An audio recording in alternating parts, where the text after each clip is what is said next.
close by showing one of your scoops from years ago. This is the emergency town hall meeting after Donald Trump won.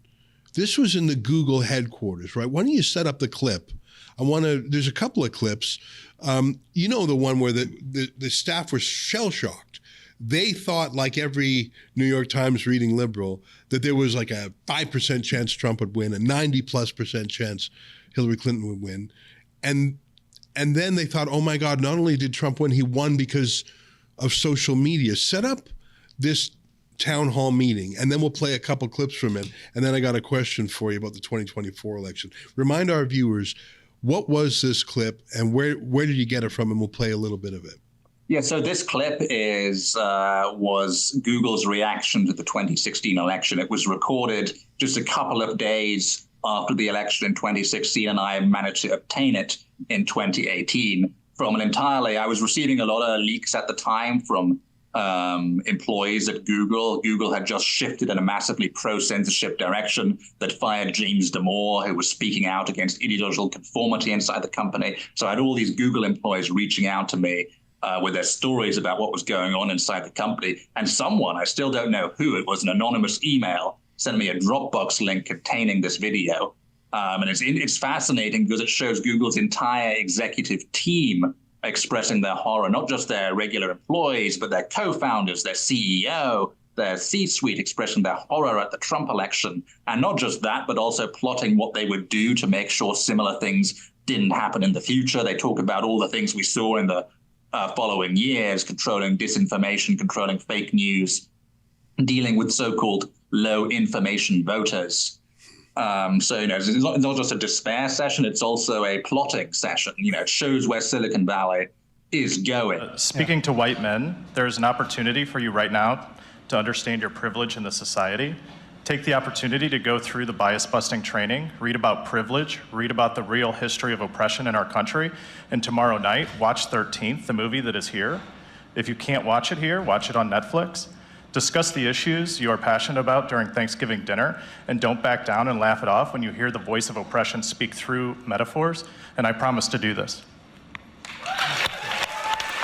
Google, I think, hasn't changed much at all. I think Google, along with Microsoft, which is a partner of NewsGuard still, that organization we were just talking about, the media blacklisting company, those two big tech companies, there's no signs of change at all. There's a little bit we see some signs of change from Mark Zuckerberg. Like you said, he hasn't unbanned a lot of people, but he has expressed at least some remorse at what he did in 2020. Obviously, X is now a mostly free speech platform.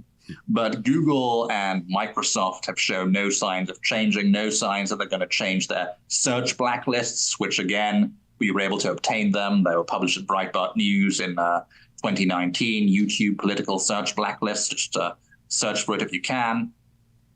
So a lot of the big tech companies are still very much in the tank for censorship. And despite the changing attitudes in Silicon Valley more broadly, those are still two giant companies that are very much tied to the regime and the global censorship complex. 8:30 p.m. on Tuesday night, I was at home with friends and family watching the election returns. And as we started to see the direction of the voting, I reached out to someone close to me who was at the Javits Center where the big celebration was supposed to occur in New York City, somebody who'd been working on the campaign. And I just sent him a note and said, are you okay? It looks like it's going the wrong way. And I got back a very sad, short text that read, people are leaving, staff is crying, we're gonna lose. That was the first moment I really felt like we were going to lose. And it was this massive kick in the gut that we were going to lose. And it was really painful. It did feel like a ton of bricks dropped on my chest, and I've had a chance to talk to a lot of fellow Googlers, and people have said different words, similar concept, how painful this is. Well, that's what they were like in 2016. They were shocked.